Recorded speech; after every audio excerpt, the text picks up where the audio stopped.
What's going on when you get the news? We had a run.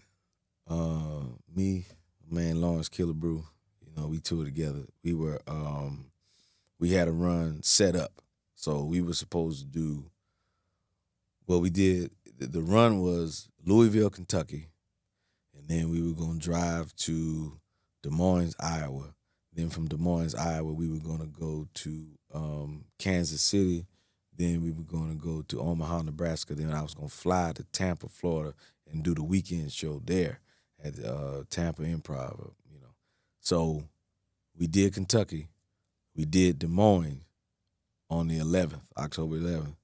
And somebody, like I'm always get up and leave, you know what I mean, when I got to be at the next city because we had to be there the next day. So, but somebody that came to the Des Moines show owned a restaurant and said, before you guys leave, I really want y'all to stop by my restaurant.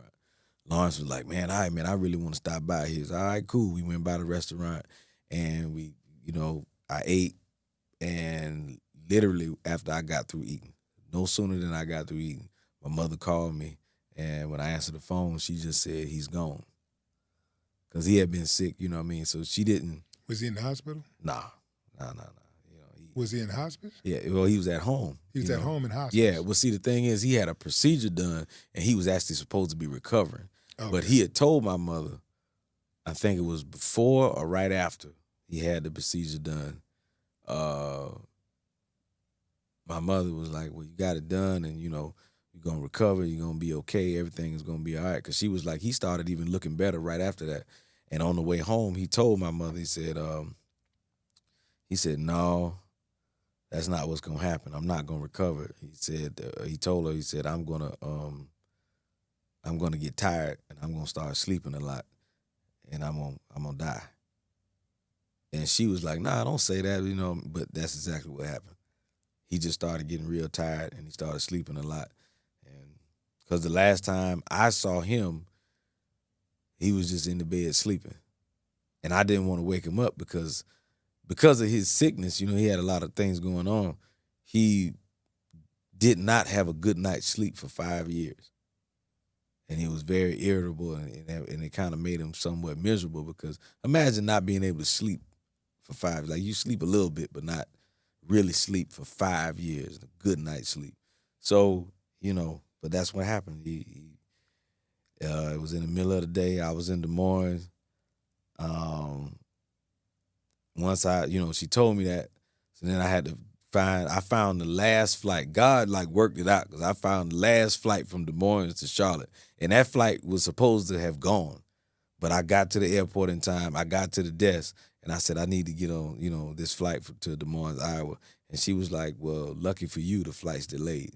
So I was able to get on the flight and get home. And, being that, we're in the funeral business, it was a little bit different.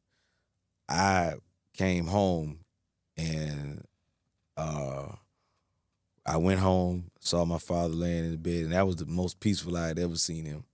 When I saw him lying in the bed. And then me and my brothers, we went to the funeral home, and we got the hearse, drove back to our parents' house and got him in the bed, got him on the stretcher, or got him out of the bed anyway, got him on the stretcher and out of the house, and we put him in the back of the hearse.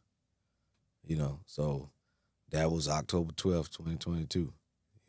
Took him to the funeral home, and we had somebody else take him to another funeral home to embalm him and, stuff like that. And then when the next day, I went down, myself to, myself and another gentleman, Robert, who was working there. We went down to get him. So it was part of my duty to make sure that, I rode down there to get my father myself and bring him back myself. You know what I mean? Because it's just kind of a thing in our family. When my grandfather passed, when my grandmother passed, when my wife's grandfather passed, I went and got all of them too. So, when my father passed, it hurt like hell, but I had to do it because it was he taught me how to serve. So now I have to serve him, and it's difficult, but you gotta. I knew that was something that not just me but my brothers as well. We had to do that. I had to take care of our father.